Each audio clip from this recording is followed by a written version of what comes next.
Hey everyone, and welcome to Murder and Mysteries with Megan. I just wanted to take a quick moment to say welcome if you are new here. If you're not new here, welcome back and thanks for being here again today. And I hope that everyone is having a great holiday season. I know things have been really tough for a lot of people this year with COVID and, people losing their jobs and not being able to do necessarily what they had planned on doing. So I know things are hard right now, and I just hope that everyone watching is blessed this season and that everyone will have a great Christmas or Hanukkah or whatever it is that you celebrate. So, again, I just wanted to welcome you all here today. Make sure to like and subscribe and hit that notification bell so that you're notified every time that I upload. So, without further ado, today's video is going to be a little bit different than normal. We're actually going to be doing kind of a top 5 list. Not really, it's just 5 really disturbing and kind of creepy, bizarre cases that I've come across doing some research for this channel. So I just thought I would kind of put those together and share some of the strangest ones that I've come across. So without further ado, number 1, Katherine Knight. About 21 years ago in Aberdeen, Australia, a 49-year-old woman named Katherine Knight made the decision to kill her partner, John Price, by stabbing him 37 times with a knife at the end of February in the year 2000. After Katherine murdered John, she skinned him, decapitated him, and then began to piece him apart bit by bit, like someone would do to a literal piece of meat. After she cut up his body into pieces, she decided the best thing to do would be to cook him for dinner. She actually had planned to serve him for dinner to his 2 children, complete with veggies, potatoes, and even placed a name card beside the meal that she had made for them.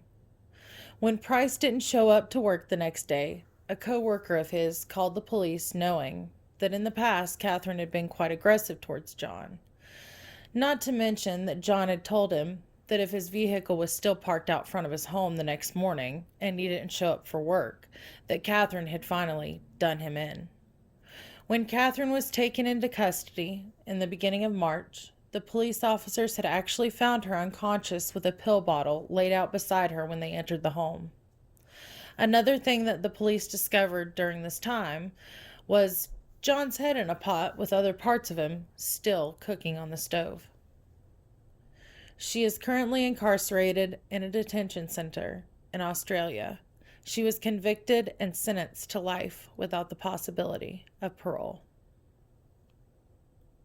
Number 2, Issei Sagawa. In 1970, a man named Issei Sagawa broke into a German woman's home who was residing in Tokyo at that time. After stalking and following her, he then broke into her house and attacked her. What police didn't notice at first was that Issei Sagawa had bitten the woman during this attack. What police later found out was that he was actually trying to eat her. He later stated that he liked women that were Western and who were tall. Sagawa was a small man in stature. In fact, he was only around 5 foot tall due to him being born prematurely. However, this did not stop him from trying to attack someone again. On June 11, 1981, Issei Sagawa again attacked another woman after inviting his colleague over to study literature. This time, it was 25-year-old Renee Hartfelt that he had befriended in classes while getting his PhD and residing in France. Unfortunately, during this attack, he succeeded in killing Renee after he shot her in the neck while she was reading. Sagawa then proceeded to rape her, cut her up, and even ate approximately 15 pounds of her remains over a few days' time before being caught by the police. He later admitted, "I was determined to eat someone before I was too old, before my passion died out." He was initially deemed as insane and not fit to stand trial while in France. He was sent to a mental institution for the criminally insane after being in police custody for 2 years. However, officials later deported him back to Japan in August of 1986, where he underwent a psychological exam and was actually released. They found him sane. He is still alive in Japan today and is known as the celebrity cannibal. He actually says that he now fantasizes of women killing him slowly and painfully. He believes that death would be easier, and he wishes that they would have just given him the death penalty back then. Number 3, Dorothy Jane Scott. In the early months of the year 1980, Dorothy Jane Scott had reportedly been being stalked and receiving weird phone calls from a man stating that he was going to find her and cut her up into bits so that no one would ever find her again. A few months later, on May 28th of 1980, she would never be seen again. On this night, Dorothy had taken 2 of her coworkers to the hospital after one of them had got bitten by a spider. After her coworker was seen for the spider bite, her 2 coworkers went then to get the prescription filled, while Dorothy went outside to get the car to then pick them back up. The weird thing is, when her coworkers came outside for her to pick them up, the car sped right past them. Unfortunately, because it was nighttime, the headlights beaming towards them and the car speeding quickly past, the 2 colleagues of hers could not see who was driving. A few weeks later, after Dorothy's disappearance in June of 1980, a man reportedly called the Orange County Register, claiming that he had killed Dorothy Scott. Now, this wasn't the only strange phone call regarding her death to be received during the next few years. In fact, Dorothy's mother was also receiving phone calls. From 1980 to 1984, a man would call her who police believed was the actual killer. The man would say to her mother during these phone calls that he either had Dorothy or that he had already killed her. These calls actually ended in April of 1984, after the man who had been calling ended up getting Dorothy's father on the phone rather than her mother. However, these calls started again shortly after Dorothy's remains were found in August of 1984. Now, the last phone call ended with, "Is Dorothy home?" However, because the caller never remained on the line long enough, they were actually never able to trace it to find out who this man really was. To this day, they've never made any arrests on this case, but some friends and family have been known to say that they believe a man named Michael Butler, that he allegedly had something to do with it. But again, it remains unsolved. Number 4. Bever Brothers murders. On July 22nd, 2015, around 11:30 p.m., 911 received a call from a 12-year-old boy named Daniel Bevers. During this call, Daniel told the 911 operator that his brother was attacking his family with a knife. Moments later, that call was disconnected, and police were sent out to the home of the Bevers in Broken Arrow, Oklahoma. When the police got to the house, they found blood on the sidewalk out front, and they heard someone crying for help inside the home. They entered the home and they found 13-year-old Crystal Bevers. She was still alive at this time. And they found also the youngest of the Bevers, who was only 2 years old, and they were the only 2 survivors.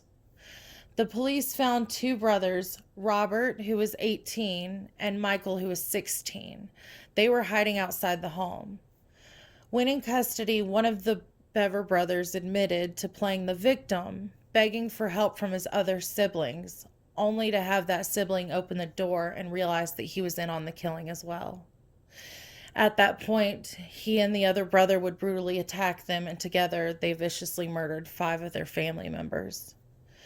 Their plan had actually been to kill their entire family and then go on a murdering spree to become some of the most notorious serial killers in history.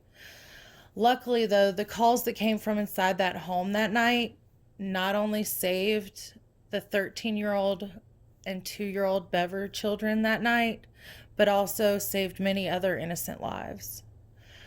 Robert Bever was actually sentenced to life in prison without the possibility of parole, and Michael Bever was sentenced to life in prison with the possibility of parole.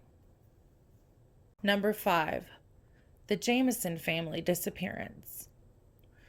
On October 8, 2009, in Eufaula, Oklahoma, a strange occurrence happened involving the Jamison family.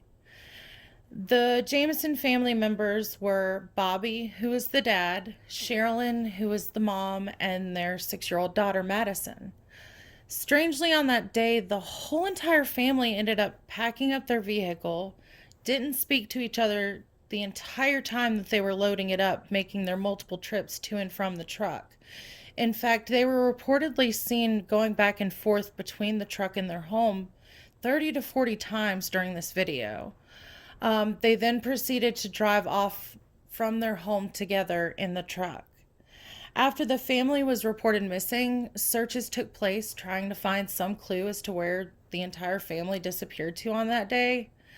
During the search, the family's truck was found approximately an hour away from their home, parked in Latimer Park.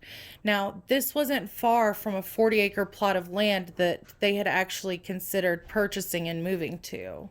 The thing is, the discovery of their vehicle raised more questions than there already had been. Inside the vehicle, investigators found the wallets of both Sherilyn and Bobby Jamison.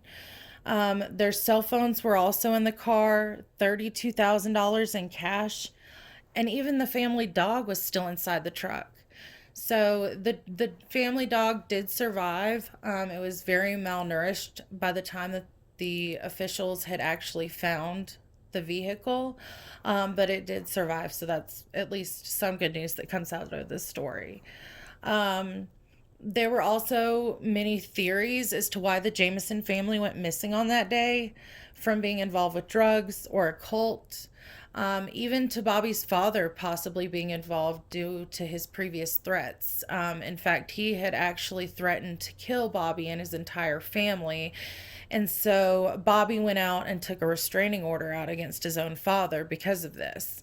However, unfortunately, investigators and police have never concluded what actually happened to the Jamison family in 2009, even after the discovery of their bodies by hunters in the area. Their bodies were finally discovered on November 16th, 2013, and they were only 3 miles away from where their truck had been parked. So, still no answers have been given to this day. This case still remains unsolved, with just as many questions, if not more, than in the beginning.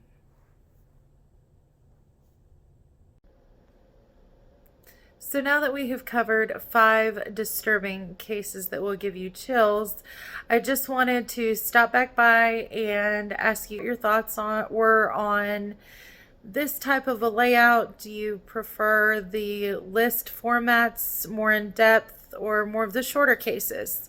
I look forward to hearing your comments below. And have you guys ever heard of these cases? Are there any new ones here that you may not have heard of before? Anyways, hope everyone has a great day, and until next time, my mystery lovers, bye.